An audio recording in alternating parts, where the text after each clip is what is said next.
الحمد للہ رب العالمین والصلاة والسلام علی سید الانبیاء والمرسلین وعلی آلہ واصحابہ اجمعین، اما بعد۔ نبی اکرم صلی اللہ علیہ وآلہ وسلم کی سیرت کا فہم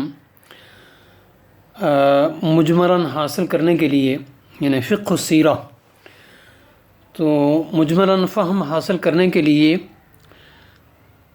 10 بنیادی باتوں کا معلوم ہونا بہت ضروری ہے۔ یہ 10 بنیادی باتیں جو ہیں نا سیرت کے حوالے سے انشاءاللہ آج ان کو بیان کریں گے ترتیب کے ساتھ۔ تو یہ ہے مبادی یا 10 بنیادی باتیں سیرت رسول صلی اللہ علیہ وآلہ وسلم کے علم، یعنی علم السیرۃ النبویہ کی 10 بنیادی باتیں۔ سب سے پہلی بات تو یہ ہے کہ اس کا نام، تو یہ ایک مستقل فن اور علم ہے، اور اس کا نام ہے علم سیرت النبی صلی اللہ علیہ وسلم۔ اب اس علم کی یا اس فن کی تعریف اور حد کیا ہے، لغوی اور اصطلاحی تعریف اور لغوی اور اصطلاحی مفہوم۔ تو علم سیرت سے محمد رسول اللہ صلی اللہ علیہ وسلم کے حالات زندگی، ولادت اور بچپن سے وفات تک تفصیل سے معلوم ہوتے ہیں، یا یہ وہ علم ہے کہ جس سے رسول اللہ صلی اللہ علیہ وسلم کے ایام و مغازی اور احوال تفصیل سے، یعنی ولادت سے لے کر وفات تک معلوم ہوتے ہیں۔ یہ ہے تعریف علم السیرہ کی۔ اس علم کا موضوع رسول اللہ صلی اللہ علیہ وآلہ وسلم کی زندگی کے حالات ہیں اور آپ کی سیرت ہے۔ اس علم کی کا فائدہ، اس کا ثمرہ اور اس کی غایت نبی اکرم صلی اللہ علیہ وآلہ وسلم کے اسوہ حسنہ کو معلوم کر کے، آپ کے نقش قدم کو معلوم کر کے اس کی اتباع کرنا۔ 5ویں چیز کہ رسول اللہ صلی اللہ علیہ وآلہ وسلم کی سیرت کا جو علم ہے، اس کا دوسرے علوم کے ساتھ کیا تعلق ہے، کیا نسبت ہے۔ تو اس کی نسبت دوسرے علوم کے ساتھ ایسے ہی ہے جیسے کسی فرع کی نسبت، کسی شاخ کی نسبت اپنے تنے سے یا اپنے اصل سے یا اپنے جڑ سے ہوتی ہے۔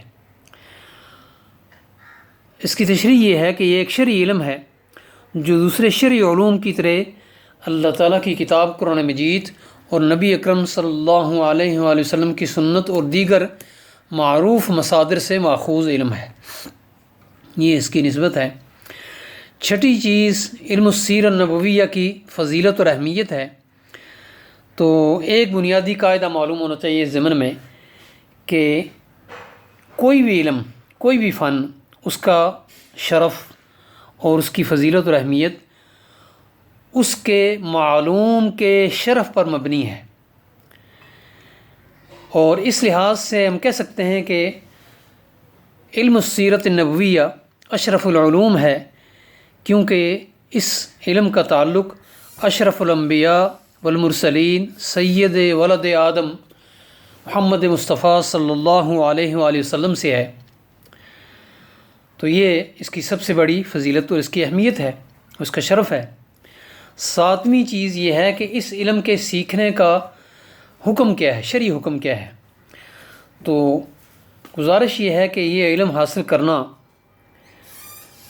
فرض کفایہ ہے، اور اس کا مفہوم یہ ہے کہ امت کے اندر ہر زمانے میں، ہر علاقے میں ایک ایسے گروہ کا وجود ضروری ہے جو اس علم کو اور اس فن کو جانتا ہو، لوگوں کو سکھا سکے۔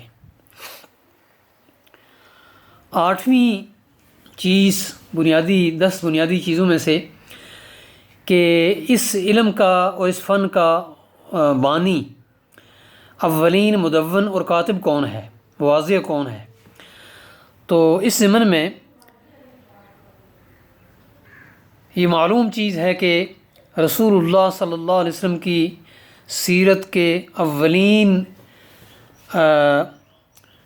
سیرت نگار، مدون اور مرتب وہ اس امت کے سلف صالحین ہیں،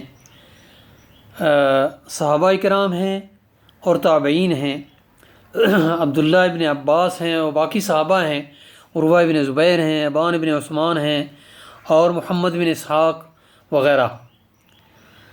نویں چیز کہ یہ 8 چیزیں تو معلوم ہو گئیں، اب سوال یہ ہے کہ اس علم کے، علم السیرہ نبویہ کے مصادر اور مآخذ کیا ہیں۔ انشاءاللہ اس پر تفصیل سے گفتگو مجھے یاد پڑتا ہے کہ ہم پہلے کر چکے ہیں۔ بہرحال کتاب و سنت، عربی شعر، تاریخ وغیرہ تفصیل آئے گی اور غالباً ہم دے بھی چکے ہیں۔ 10ویں چیز کہ اس علم اور اس فن کے مسائل جن سے یہ علم اور یہ فن ڈسکس کرتا ہے، بحث کرتا ہے، تو اس علم کے اور اس فن کے مسائل ہیں رسول اللہ صلی اللہ علیہ وسلم کی سیرت اور مغازی اور آپ کے لیل و نہار کے فصول اور ابواب۔ یہ ہے نبی اکرم صلی اللہ علیہ وآلہ وسلم کی سیرت کے حوالے سے 10 بنیادی چیزیں۔ اللہ تعالیٰ مجھے بھی اور آپ کو بھی یہ بنیادی چیزیں ذہن نشین کرنے کی توفیق نصیب فرمائے۔ وآخر دعوانا ان الحمد للہ رب العالمین۔